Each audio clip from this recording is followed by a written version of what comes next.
On this edition of Autofocus, we visit the Motorsports Hall of Fame of America in Novi, Michigan, as 7 new members are inducted during the 20th annual ceremony. And we'll also visit the Rockin Rods Car Show in Rochester, Michigan, which benefits the Lions Club and Leader Dogs for the Blind.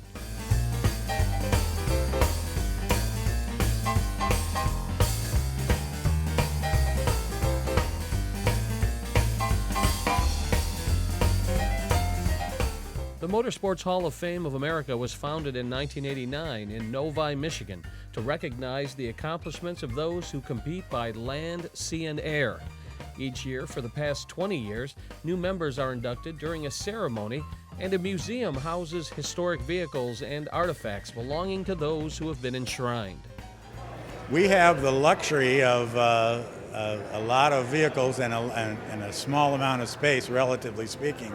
So there are folks that would like to show off their materials. The auto companies who are involved in racing have been very friendly and very nice. Also, private donors who get a tax deduction, of course, when they make a donation to the nonprofit Hall of Fame, help us out. And then there are racers who have their vehicles, and it's a convenient place to store them, and they sit here and we share them with the public. In 2008, 7 new members were inducted into the Hall of Fame during a ceremony that took place at the Fillmore in Detroit. In the open wheel category, Michael Andretti was honored. Mario Andretti presented his son for induction. Thank you very much. It's just quite an honor and so special of a night to be up here with such great people, and then to have it given to me by my father, who, I think if there's ever a single person that has influence on your life and a career, he was definitely the guy for me, that has. And, we've experienced so many great things in auto racing together. I think he shared some of them.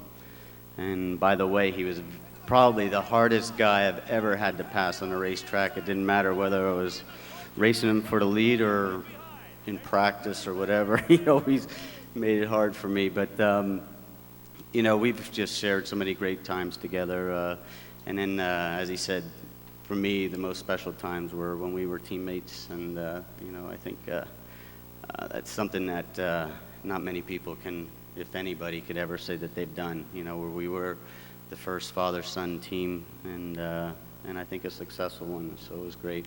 In the stock car category, NASCAR racer Buddy Baker was inducted as part of the 2008 class.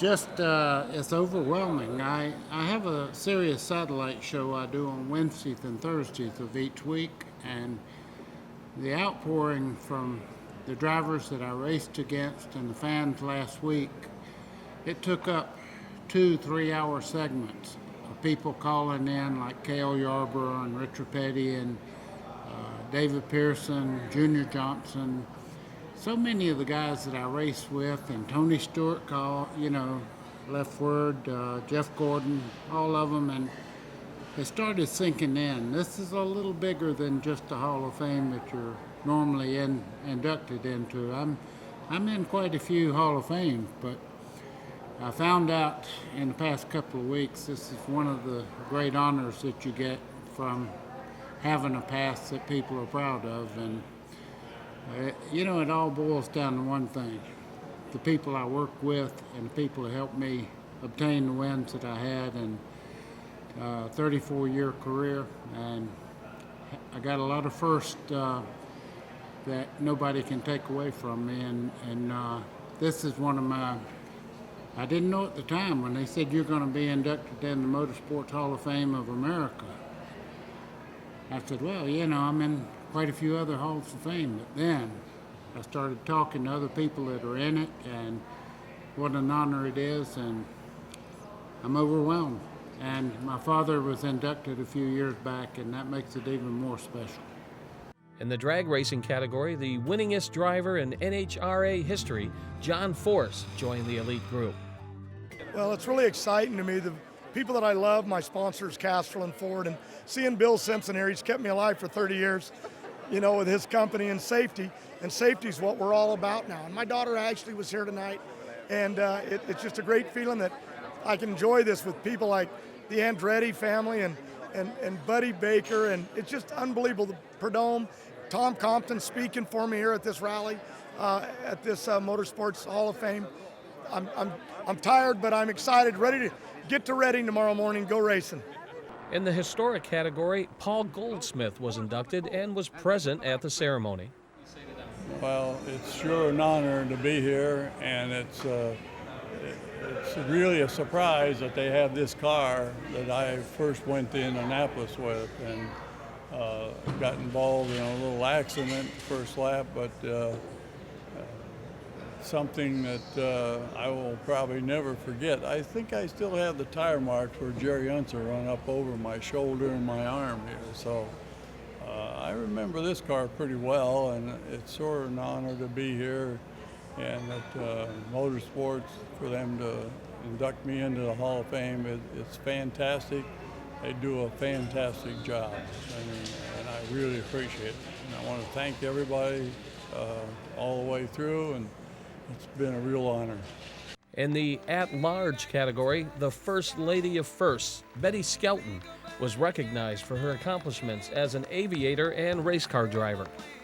I feel so honored, and I'm so pleased to be here and meet all the people connected with this lovely museum. What's going through your mind today, seeing past inductees, fellow inductees? Oh, I see so many pictures here and photographs of people that I've known through the many years. And of course, you asked, this car is the one I drove at Bonneville, and it was quite a thrill. It was owned by Art Arfons, called the Cyclops. It's a drag racing car, and I'd never been in one before and haven't since, and it was quite a wonderful experience. What was your motivation for climbing into that thing? Oh, I've been asking people who own beautiful cars for years, or fast cars I should say, for years to let me borrow them to set a record. And most of the men who had nice car or fast cars weren't interested in a woman operating their machinery, but finally Art Arfons did allow me to drive this one. And it was quite an experience, very interesting. And you've been behind the wheel of a wide number of vehicles. Does anything stand out in your mind as you look back on your career? Well, yes, naturally, because I believe in the Corvette, and I'm very interested in the Corvette. Drove it in Daytona for a number of years, and on the beach, not on the racetrack. And I do still like the Corvette, but it won't do what this car does. Terrific. And compare driving a car to flying your plane. I would imagine there's hardly a comparison there. Well, most people, especially in this place, which is automobiles mainly, aviation can be even more exciting. I was an airplane pilot in air shows, aerobatic pilot in low altitude air shows. And that was pretty exciting too. I did quite a lot of that and was the world champion for 3 years in a row. Set a lot of records in the airplane, and I enjoyed that too. What would you most want to be remembered for? I think primarily doing what I really felt I wanted to do with my life. Most people don't, they can't always, or they make different decisions, but being able to do exactly what you want to do most of your life is a very wonderful, wonderful feeling. It really is. Also honored in 2008 was the late Richie Ginther in the sports car category and Wayne Rainey in the motorcycle category, who was unable to attend. This is an incredibly difficult Hall of Fame to get into. We've had names on there, and I won't say which ones, but they've been on for many, many years, and people say, why hasn't so-and-so been inducted? But it's just because the competition is so tremendous that some of the greatest names have waited quite a while before they get into the Hall of Fame. So when they finally do, I think they very much appreciate it. This is a project that goes way deeper than the people who race around the track. These people are the best achievers in America. They personify leadership and teamwork and the spirit of competition. And those of you who would like to get involved with a great nonprofit project, tune in or take a look at www.mshf.com or give us a call here at the Hall of Fame, 800-250-RACE, and try to get involved with the Motorsports Hall of Fame of America.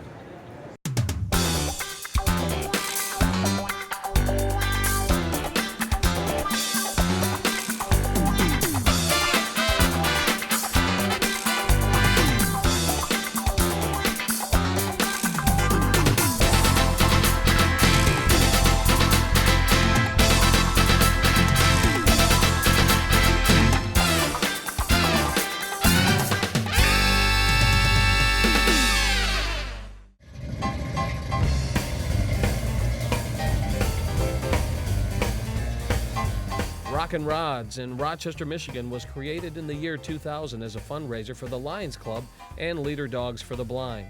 In 2008, approximately 500 cars were on display for visitors to enjoy.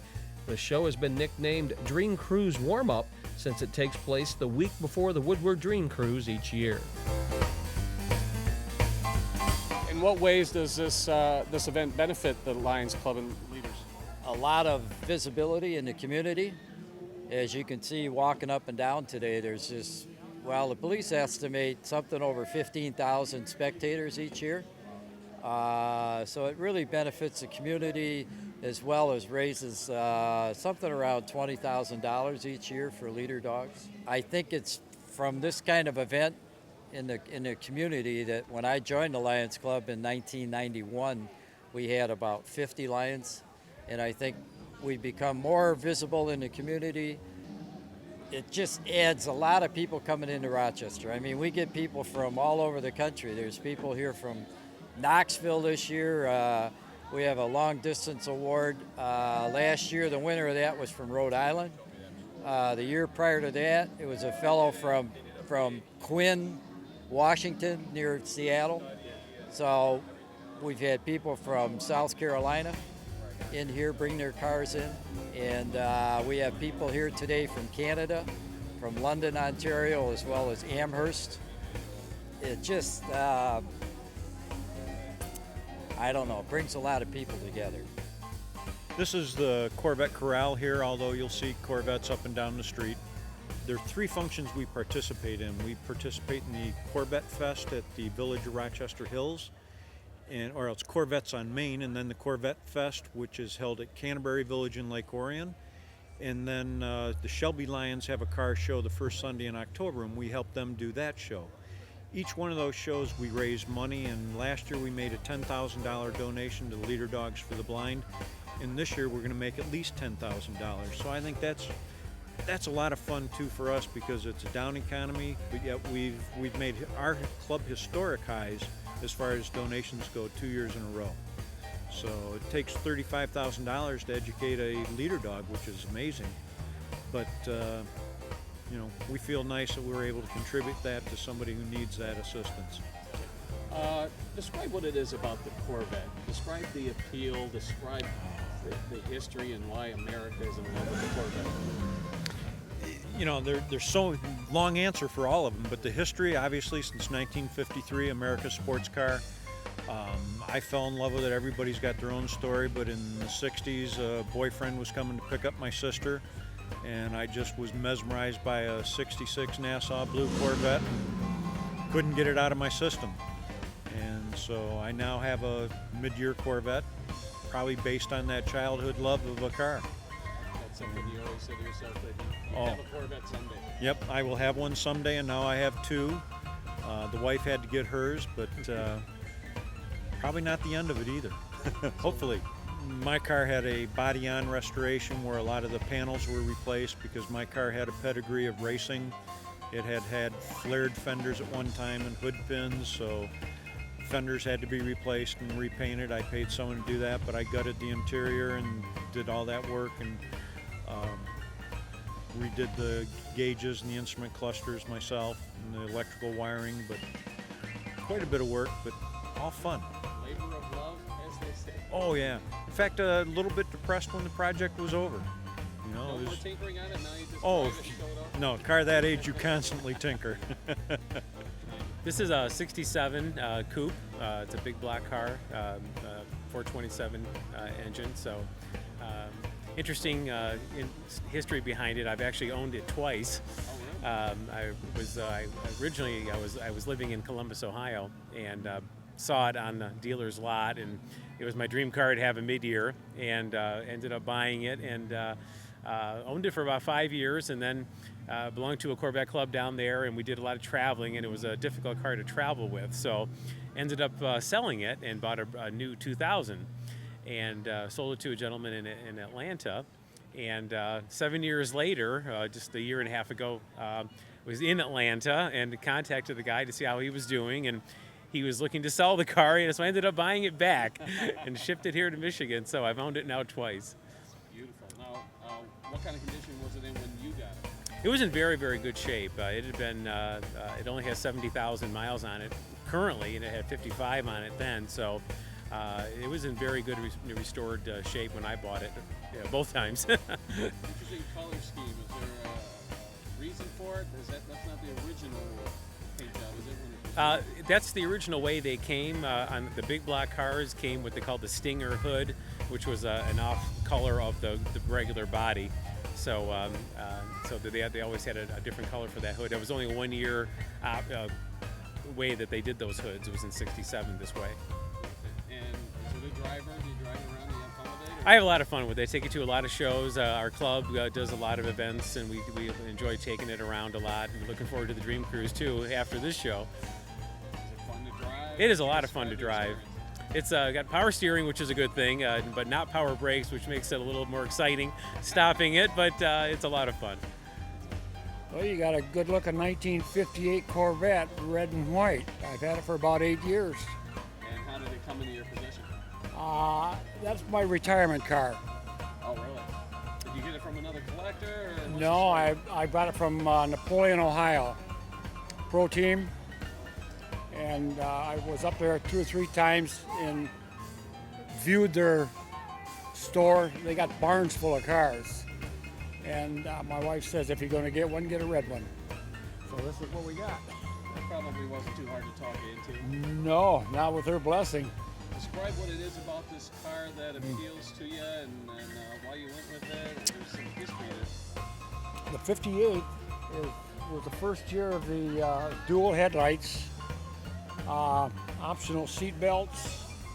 It's got the washboard hood and the chrome louvers on the trunk. That was the only year that the Corvette had that. So. Are you just an overall fan of the Corvette? Have you always been? Or? Well, my wife retired from GM, and we've been to various shows, and we just made up our mind when we retired that we'd get a Corvette. Yeah. So now I have 2 of them. It's a beautiful one. Thank you. What kind of condition was it in when you got it? Pretty rough.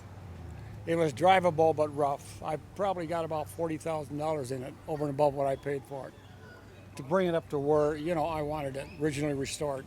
Do you do anything yourself on it, or do you have people do that? Just for polish it. Just polish it. That's your job. Polish Yeah, it.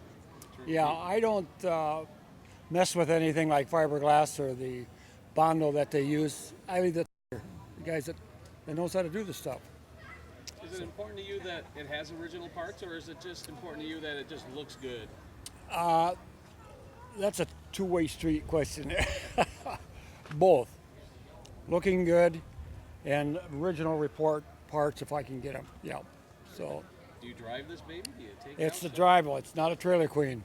We drove it from Livonia. We drive it back out.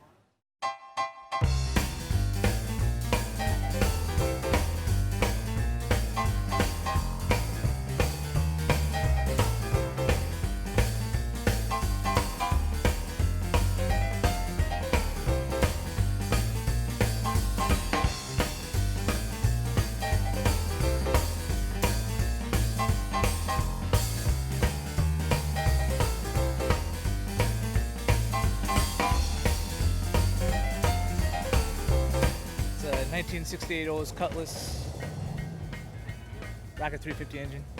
It was purchased in '68 by my grandfather, and basically just stayed in the garage. It's got 28,000 original miles, never been restored, so everything on it's the way it came off the factory line. A lot of people don't believe me. I think I'm lying.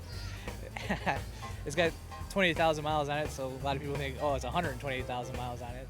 But once I tell them the story of where it just basically sat in the garage, and they get kind of amazed, because you don't see many cars out there that have original parts on it. And last car show I was in, there was a guy, he was restoring a '68 Olds, and he was taking pictures of everything so he can get everything right, because how it came off the line is the way he wanted it, and so he's trying to get pictures of all the details, even the decals and everything, so he can get them made properly to fit the year. Is there anything you have done to it other than basic maintenance? The tires were replaced back in the '70s, and the muffler and tailpipe were replaced. That's about it, just changing the oil. Yeah, it was handed down to me by my grandfather, so it wasn't my father's Oldsmobile, that's for sure. Is a 1951 Brill rear-engine motor coach made in Pennsylvania. This particular one was a military unit, so it's all pimped out inside as like an officer's unit, so you can hang out in luxury while everybody else is doing their maneuvers. And I decided to just go ape and make it pimpalicious. How did it come into your possession and when? About 1987, through a truck driver friend of mine, and I had a band at the time. I played drums and sang, and the band's long gone. I still got the bus, so I decided I'd finish it. So the band toured in this? Yeah, you know, regionally. So, you know, they're gone, and I'm still here, and so is she. What did it look like when you got it, and what kind of changes and modifications did you make? When I got it, it was a big primer green pickle. No chrome, flapping doors, mohair interior, and I just totally gutted it. And I finished the outside. The paint job was like probably about $8,000 to do a bus. Wow. But if you see it in the sun, it's all sparkly like a disco ball. So it's really cool. It's a showstopper. They're actually featuring me on a clip of rides on the Learning Channel. It's a Chip Foose episode. So what do you do with it today? Just take it to shows and have fun with it? Yeah, do Pine Knob concerts, take friends out, you know, look for girls, you know, that kind of stuff. It's all good. And that'll wrap up this edition of Autofocus. If you'd like to suggest an idea for a future segment, please contact us at autofocus@cmntv.org. And we'll see you next time with more muscle, chrome, and wheels on the next edition of Autofocus.